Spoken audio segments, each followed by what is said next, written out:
الحمد لله.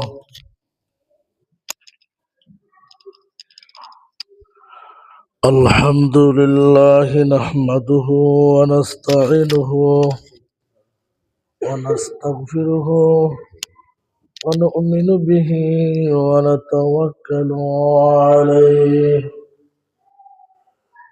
ونشكره ولا نكفره ونعوذ بالله من شرور أنفسنا ومن سيئات أعمالنا. من يهده الله فلا مضل له ومن يضلله فلا هادي له. ونشهد أن لا إله إلا الله وأن محمدا عبده ورسوله أرسله بالحق بشيرا ونذيرا وداعيا إلى الله بإذنه وسراجا منيرا. فقد قال الله تعالى في شان حبيبه ومحبوبه مخبرا وآمرا: إن الله وملائكته يصلون على النبي يا أيها الذين آمنوا صلوا عليه وسلموا تسليما. اللهم صل على سيدنا مولانا محمد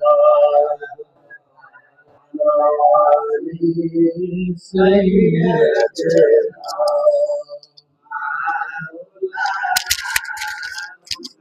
محمد.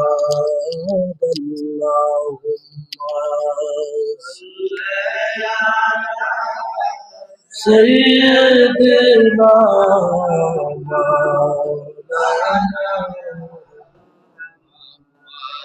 وعلى آله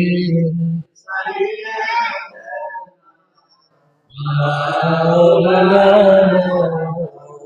محمد. জোরে জোরে পড়ন দরুদ ও মুমিন ভাই বসিয়া, মোদের দরুদ শুনেন নবীজি রওজা পাকে শুইয়া। আল্লাহুম্মা সাল্লি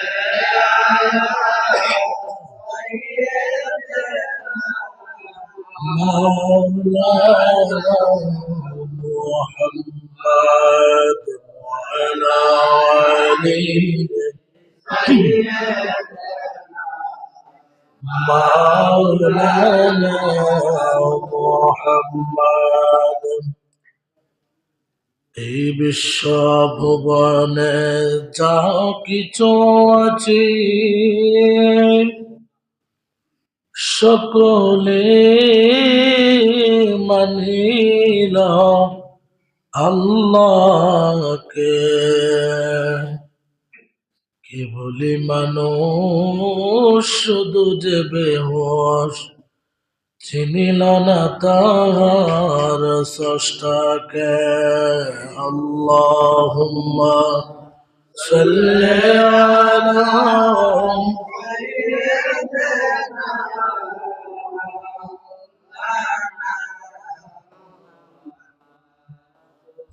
وعلى آل سيدنا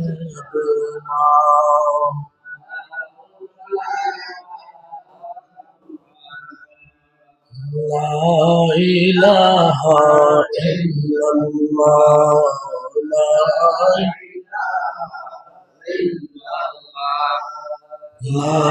إله إلا বড়দরে মদিনা কেমনে যাব জানি না মদিনা কেমনে যাব দয়া করো দয়াল আল্লাহ দয়া করো দয়াল আল্লাহ দেখাও সোনার মদিনা লা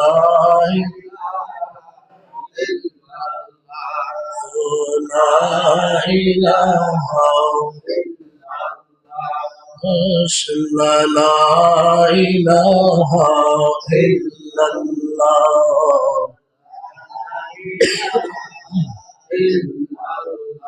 لا إله إلا الله محمد رسول الله صلى الله عليه وسلم الله الله الله الله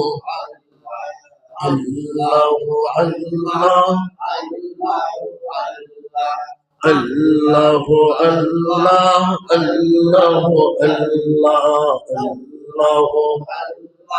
الله الله الله الله الله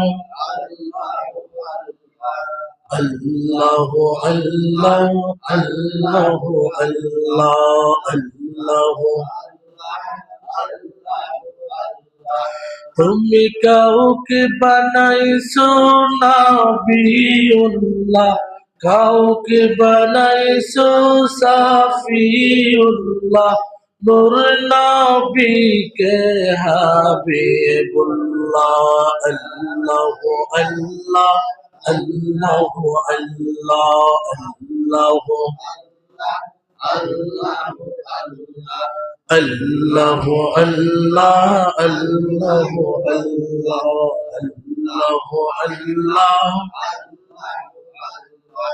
الله الله الله الله তুমি কাউকে বানাইছো তাবিউল্লাহ কাউকে বানাইছো খালিলুল্লাহ নূর নবীকে হাবিবুল্লাহ আল্লাহ আল্লাহ আল্লাহ আল্লাহ আল্লাহ الله الله الله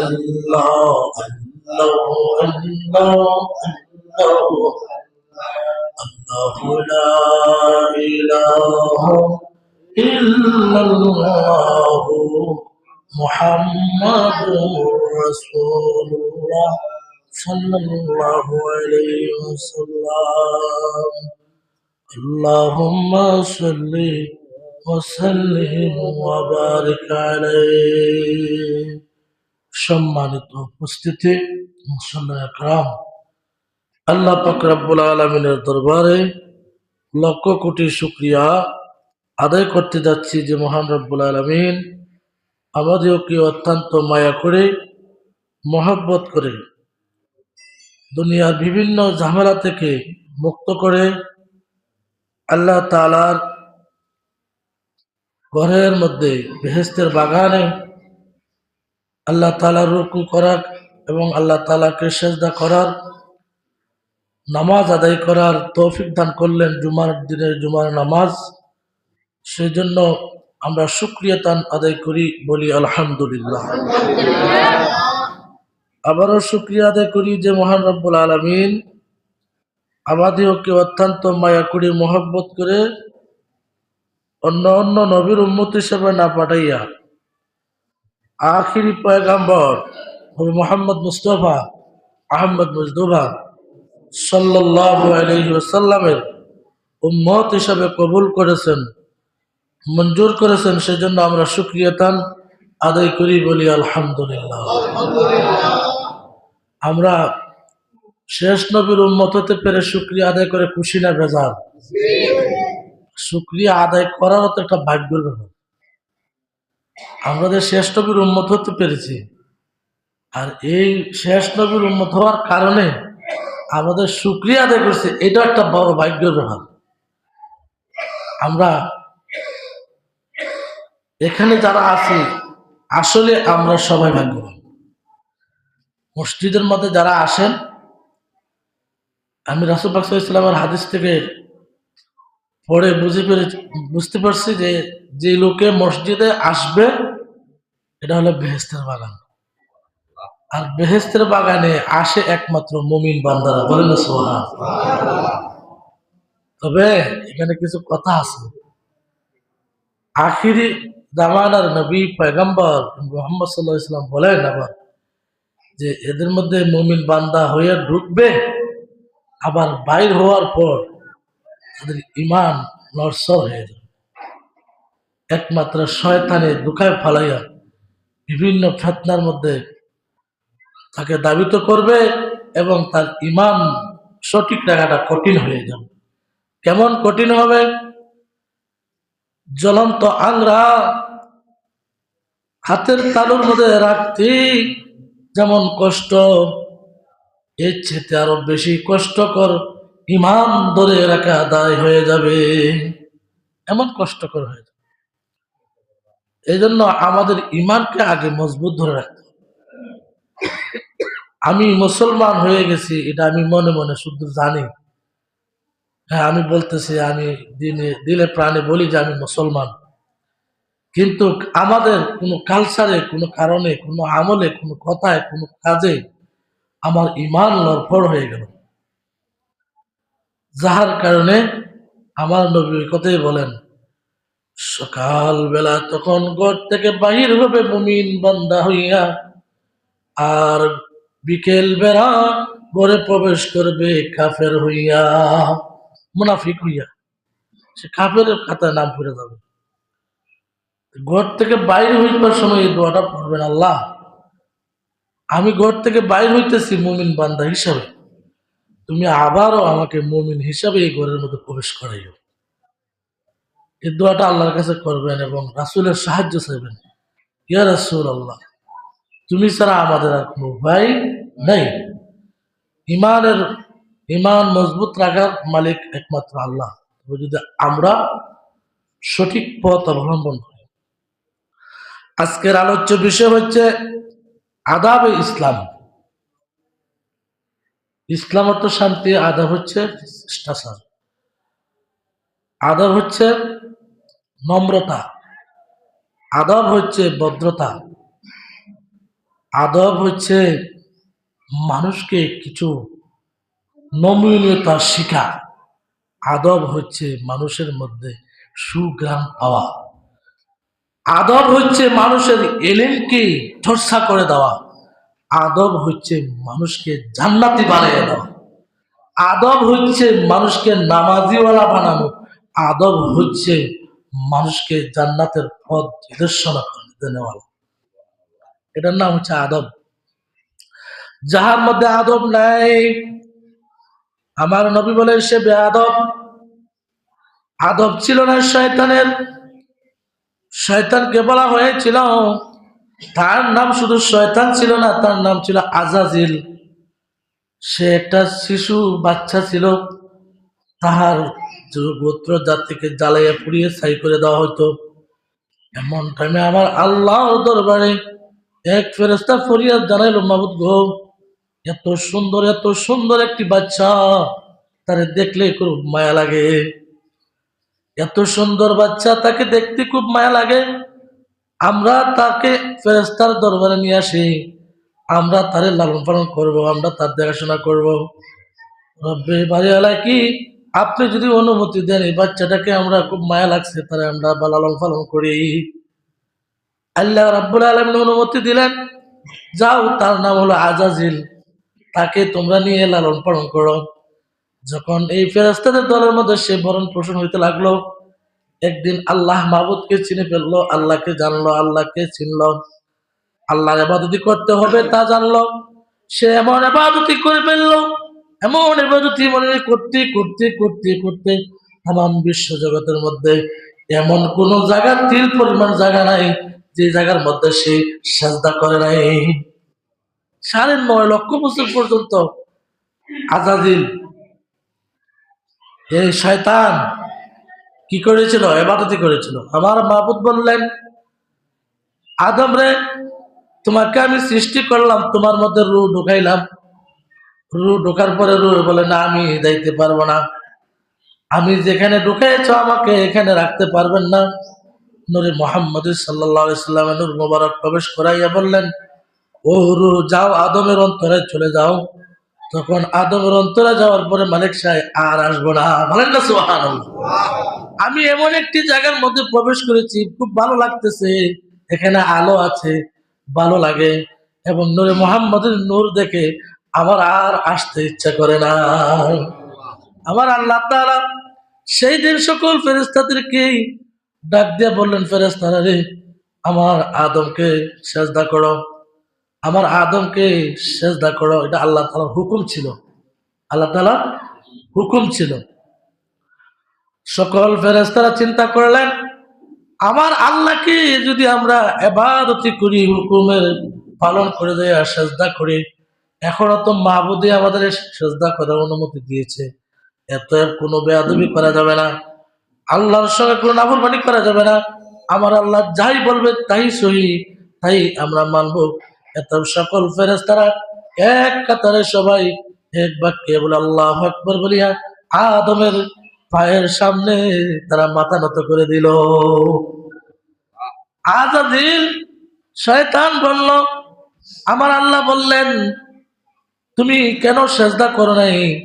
আমি কেন তারা সেজদা করবো? আমি হলো আগুনের তৈরি, আমার উপর হলো, আমার জাত হলো উপরে, আমাকে এই আগুনটা, আগুনের জাতটা হলো যখন জ্বালানো হয় তখন এটা উপরে চলে যায়, এটা নিচে আর থাকে না। আমি হলাম আগুনের তৈরি, আমি কেন এই নিচে জাত মাটিকে আমি কেন সেজদা করব? আর তাকে মাটি দিয়ে তৈরি করা হয়েছে, সে কখন সব সময় নিচে থাকবে, আমি থাকবো উপরে, তাকে আমি কেন সেজদা করব? আমার আল্লাহ কই তুই বেয়াদব, তোর নালতের দরিয়া গলার মধ্যে দিয়া দিলাম। এই কথাটা বলার উদ্দেশ্য হলো আদবে আল্লাহ মিলে, বেয়াদবে সবকিছু হারাই ফেলে। এত আদবের মাধ্যমে আপনি সকল কিছু পাইবেন।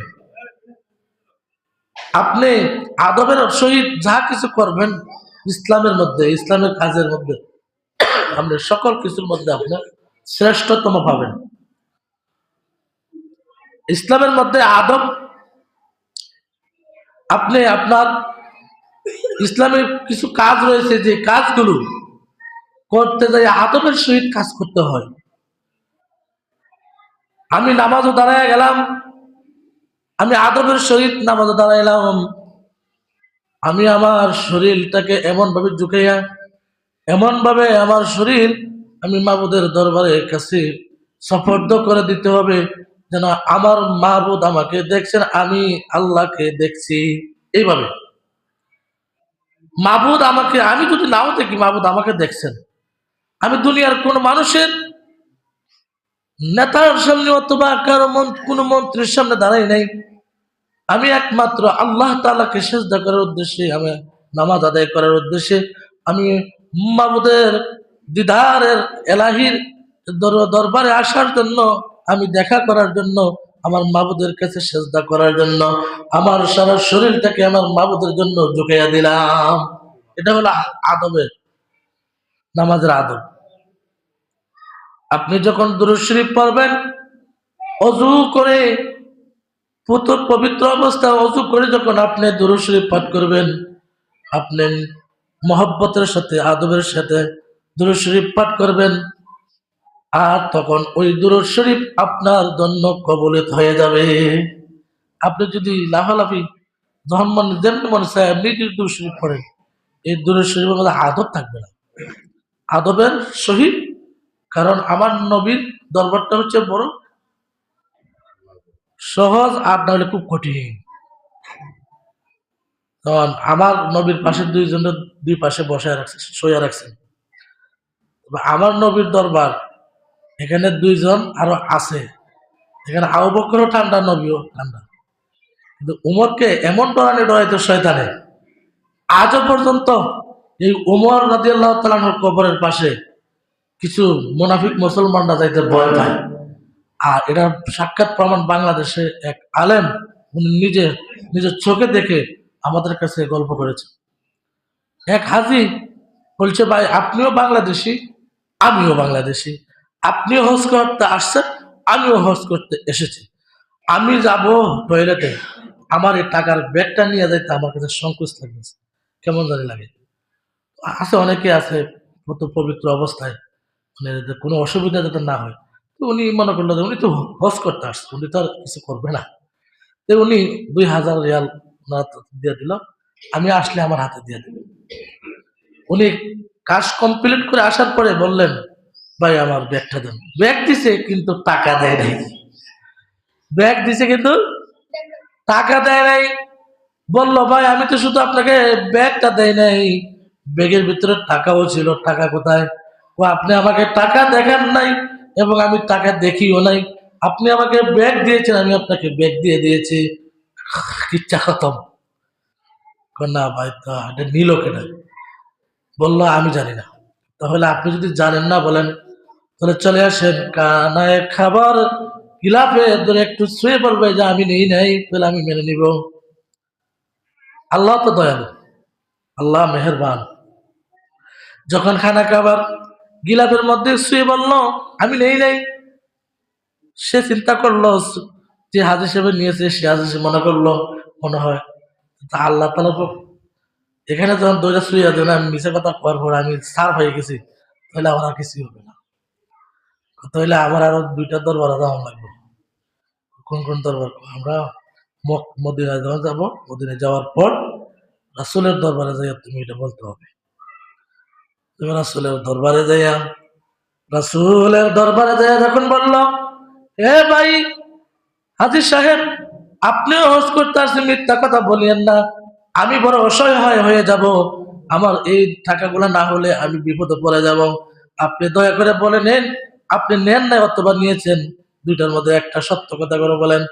উনি বললেন, রাসূলের রোজা ছুঁয়ে করেছি বলছি আমি নেই নাই, নাউজুবিল্লাহ। রাসূল তো দয়ালু, কিছু করেন নাই, নিজে কিন্তু এই লোকই। ওই লোকের ভিতরে একটা ব্রেন খেলাইয়া চিন্তা করলো, আমি শুনেছি ওমর নাকি কাউকে ছাড় দেয় নাই, আজকে আমি ওমর রাদিয়াল্লাহু তাআলা আনহু কবরের মধ্যে যাই একটা পরীক্ষা করব, উনি কেমন সাহাবী ছিলেন, বলেন না সুবহানাল্লাহ।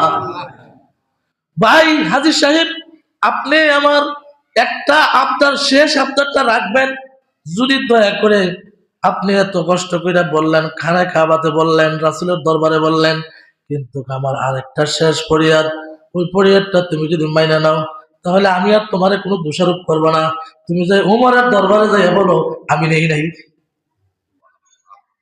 এখন আশ্চর্য ঘটনা, হে যে বলতেছে, খালি শুধু বলতে আসিল যে আমি নেই নাই। এই কি কস?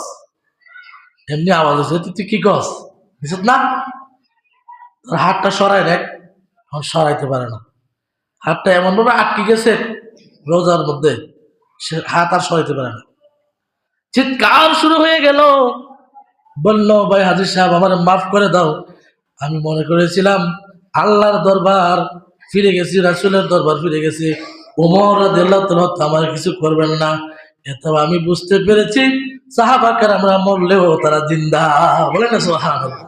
এরা আসলে আমার ধরে ফেলছে, তুমি আমার মাফ করে দাও, তোমার টাকা আমি ফিরে দিচ্ছি, তুমি নিয়ে যাও আমার টাকা, আমার কাছ থেকে টাকা আছে, বলেন না সুবহানাল্লাহ।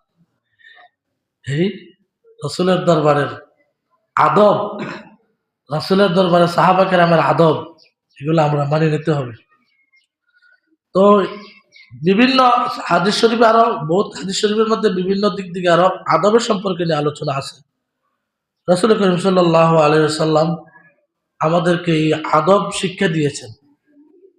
খানা খাইতে হলে বাম হাত দিয়ে খাইও না উম্মত, ডান হাত ব্যবহার করো। বিসমিল্লাহর সাথে খানা খাও, এবং যে কোনো কাজ শুরু করবা আমার আল্লাহর নামে শুরু করে নাও, এবং তোমার প্রথম কাজটা ডান হাত দিয়ে শুয়ে তুমি আল্লাহর নাম ধরে তুমি কাজ শুরু করে দাও। এই কাজের মধ্যে আমার আল্লাহ বরকত দিয়ে ভরপুর করে দিবে।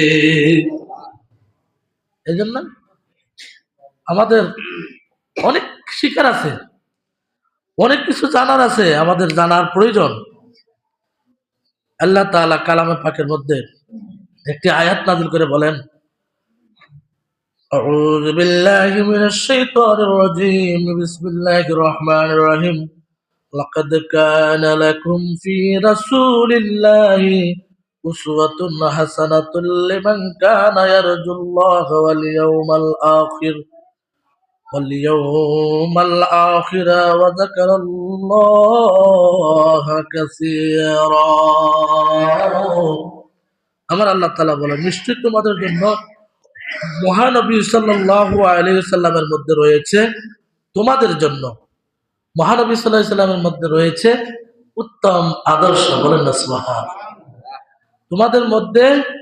তোমাদের মধ্যে এমন একজন নবী পাঠাইয়াছি যাহার মধ্যে তোমাদের কল্যাণের জন্য উত্তম আদর্শ রয়েছে, ওনাকে অনুসরণ করো। ওইসব লোকেদের জন্য এটা কল্যাণ কাম, যারা এটা শিখবে, জানবে, মানবে, তারা সাফল্য হয়ে যাবে। রাসূল পাক সাল্লাল্লাহু আলাইহি সাল্লাম একটি হাদিসের মধ্যে বলতেছেন, সমস্ত কাজ যখন তুমি করতে যাবা, এক নাম্বার তোমার রাসূলের তরিকা পন্থী হইয়া তুমি আরম্ভ করবা, ডান দিক থেকে শুরু করবা, আর বিসমিল্লাহ বলে আরম্ভ করবা। অন্য একটি হাদিসের মধ্যে বলতে রাসূল পাক সাল্লাল্লাহু আলাইহি সাল্লাম বলেন, তোমাদের এক সাহাবী বলতেছেন, আমাদের নবী করিম সাল্লাল্লাহু আলাইহি সাল্লাম এমন এক লাজুক ছিলেন, যে লাজুক একটা কুমারিকা মেয়ে যে যেরকম, সে সবচেয়ে বেশি লাজুক থাকে। আমার নবী এর থেকে অনেক গুণ বেশি লাজুক ছিলেন। এর মধ্যে এই লাজুকের মধ্যে একটা আদবের শিক্ষা পাওয়া যায়। লাজুকের মধ্যে কি আদবের শিক্ষা পাওয়া যায়। আপনার মুরব্বী আপনার সামনে কথা বলছেন, আপনি কি করবেন? মাথাটাকে নিচু করবেন না, কিন্তু চোখের দৃষ্টিটাকে নিচু রাখে আপনি কানটা পাতিয়া মুরব্বীর কথাগুলো শুনবেন। চোখে চোখে চোখ রাখলে আদবের বড় খেলাপ হয়। উস্তাদে কি বলছেন মনোযোগ দিয়ে শুনবেন। ইমাম সাহেব কি বলতেছেন আপনার উপকারের জন্য, মনোযোগ দিয়ে কোরআন হাদিসের কথাগুলো শুনবেন। কোরআন হাদিসের কথাগুলো শোনাও একটা আদব। মনোযোগ দিয়া আপনি ওই সময় কথা হইতেছে কোরআন হাদিসের কথা, আপনি শুরু করে দিলেন অমুকের শ্বশুর বাড়ির কথা, অমুকের নানার বাড়ির কথা, অমুকের তো দোষীটা করে ফেলাইছে। মানুষের একটা, আমাদের মধ্যে কিছু একটা স্বভাব, ভালো একটা স্বভাব আছে, যে স্বভাবটা এটা মানুষের পর নিন্দা করা আর গীবত গাওয়া। এটা খুব ভালো স্বভাব না? ও ভালো স্বভাব নেই এটা। কথা বল কি, আমি কি খারাপ কিছু কিছু ভালো, এটা ভালো না। আসলে এটা আমাদের জন্য খুব একটা ভয়ঙ্কর একটা বিপদ সামনে আমাদের আসবে। সেদিন আমি আল্লাহ তাআলার কাছে ফরিয়াদ করে কাম হবে না। আল্লাহ সেদিন বলবেন, বান্দা তুমি তোমার আরেকটা মুসলমান ভাইয়ের গোপন কথাগুলা তুমি প্রচার করে দিয়েছ। তুমি ইচ্ছা করলে তাকে তুমি মাফ করে দিয়ে তার কথাটা গোপন রাখতে পারতা। আজকে তার বদলতে তোমার যত গোপন রহস্য আছে, তোমার যত গোপন অপরাধ আছে, সমস্ত অপরাধগুলো আমি আল্লাহ তাআলা হাসরবাসীর সামনে পেশ করে দিলাম। তাহলে আপনি আর তখন কি লজ্জা আর ভয়, আপনি কোথায় যাবেন, কি করবেন, দিশ পাবেন না।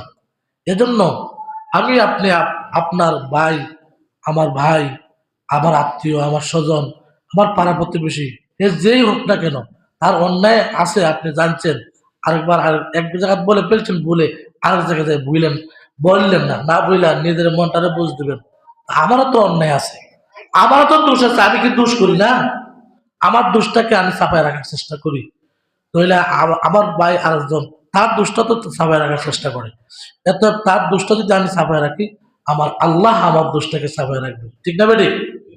এত আমরা যেন ওই আদবের দিকে লক্ষ্য করে ইসলামের পরিপূর্ণ কাজ আমরা যেন আদবের সাথে করতে পারি, রসুলের পুরো জীবনটা আমরা যেন ধরে রাখতে পারি। আল্লাহ আমাদের তৌফিক দান করুক। সকলে বলে আমিন। ওয়া আখির দাওয়ানা আলহামদুলিল্লাহি রাব্বিল আলামিন। যারা সুন্নাত পড়েন নাই কাবলাল জন্য সুন্নাত 6 রাকাত পড়ে নিন।